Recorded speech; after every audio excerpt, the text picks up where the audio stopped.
95% of the people live and die without ever realizing what is their unique genius.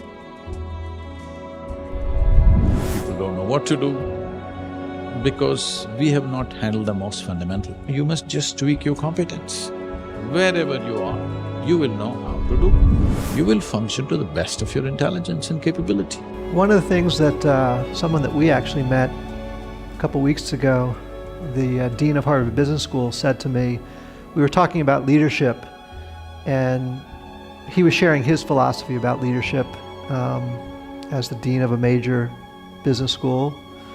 And he sort of said, for me, it's about knowing, acting, being, having some real knowledge and expertise to lead, taking action upon it, and then living every day that way. And one of the things that I think has been the most amazing about Sadhguru's journey is the actions that he has taken. You saw some of the programs up there, but maybe you can describe some of the things that you have going on in the world, because it's not just about coming and talking and meeting and philosophizing, it's actually about taking action. So maybe you can tell us some of the things that you have going on around the world and how you get them resourced. When we say being, we're talking about the fundamental nature of our existence.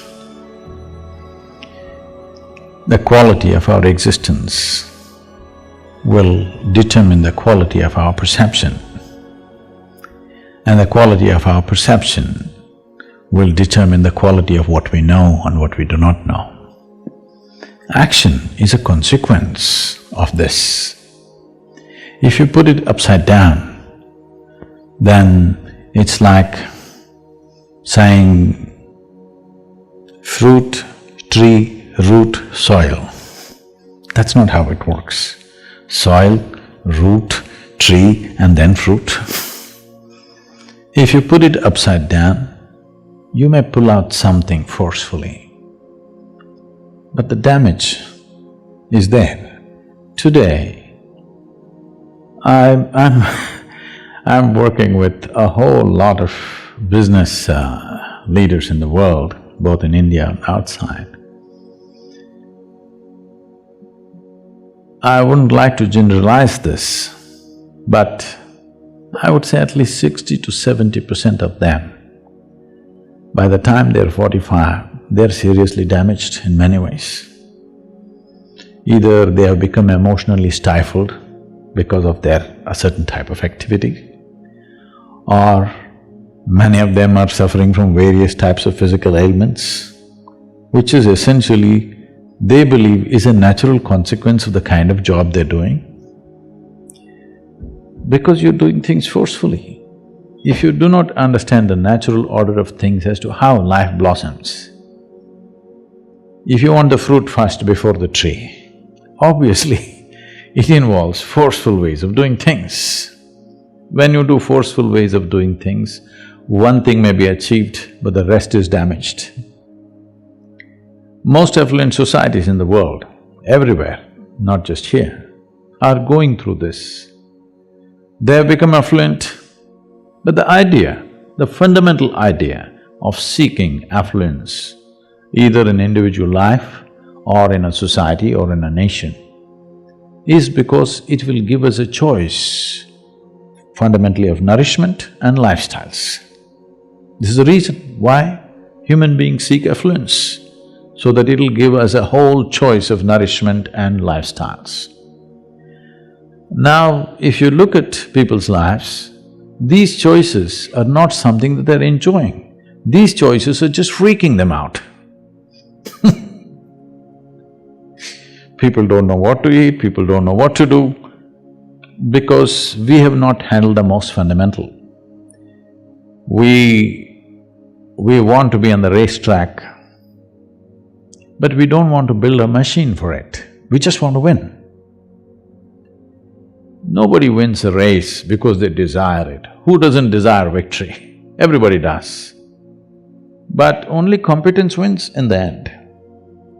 So whether it's in a school or in a college or in a professional atmosphere, instead of tweaking our competence, we are tweaking our desire, which we call as ambition or goal-orientedness or whatever.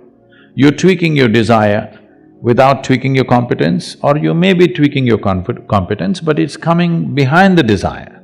No, you must just tweak your competence.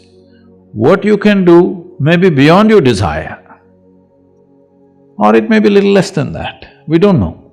But without tweaking your competence, you're trying to tweak your desire, which causes an unnecessary sense of stress when you do well. Look at the pain of that. You're suffering your well-being. This cannot be excused because our well-being is coming at a great loss and pain to every other creature on the planet, and we are suffering it simply because we are putting the cart before the horse. So, you cannot do being in the end, doing, knowing and being, no. Being first, how to be. If you don't know how to be, wherever we put you, you will suffer.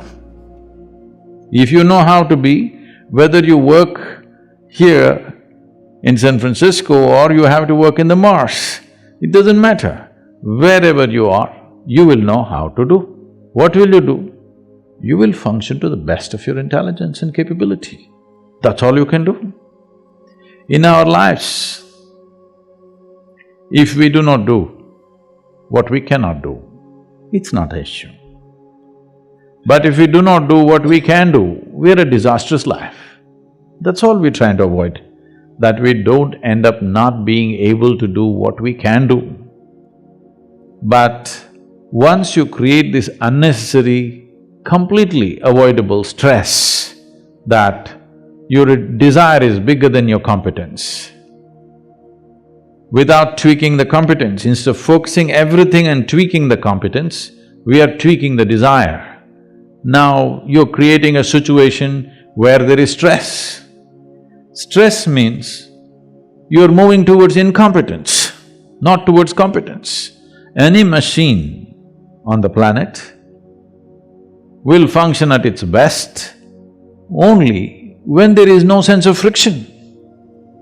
The least amount of friction means that machine is the most efficient machine. Why is that not true for human mechanism? If this functions with least amount of friction, this will function at its best. Will I be as good as you? Maybe not. But I will be at my peak, and that's all.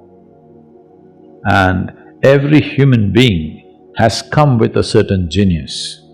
But I would say, because of the type of schooling that we have taken to in across the world, not in any one place, and the way we are approaching life, I would say 95% of the people live and die without ever realizing what is their unique genius. Only 2 to 5% of the people realize the genius of what they are capable of. Rest will all do something that somebody else is doing, they want to do that. They want to do that better than them. That is their idea of well-being. Because of this, a tremendous amount of human genius is simply lost. And that is the biggest crime on the planet, that human genius is stifled because everybody is trying to be in one basket and be on top of everybody else. This is a very rudimentary way of functioning in the world. Unfortunately, that's become the way everywhere. We're trying to do something, but that's in small scale. The large-scale schooling and education and professional seekings are all in this way. We all wanted to get into one basket and be on top of the pile.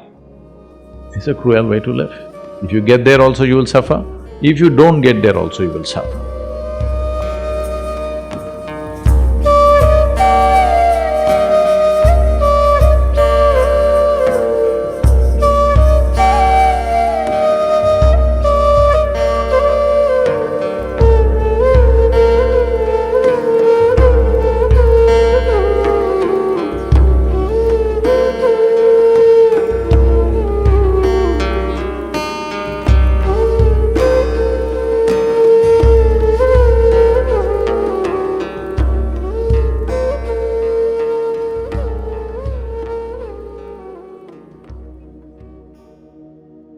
In understanding the mechanism of success, Sadhguru has shed light on the importance of establishing our way of being. It is crucial for us to recognize that our state of being directly influences how we function, think, and act in the world. By aligning ourselves with the true essence and potential, we can tap into our highest intelligence and capabilities. Throughout this journey, Sadhguru has offered profound insight and guidance to help us navigate the complexities of achieving our goals. It's not just about setting objects or striving success in the conventional sense, but rather about cultivating a deep sense of self-awareness and authenticity. As we reflect on Sadhguru's teaching, let us remember that success is not merely about external accomplishment, but also about inner fulfillment and growth. It's about finding harmony with ourselves and living in alignment with our purpose and values. As we move forward on our individual paths, let us carry with us the wisdom imparted by Sadhguru. Let us strive to establish our way of being, embracing our true essence and unlocking the vast potential that lies within each of us. This is not a summary of Sadhguru's word. It is simply my interpretation of the deep wisdom he imparted. Please keep these two separated and do not misunderstand. Thank you for joining in today's video, and I will see you in the next one. Until then, please take care of yourself. Namaskaram.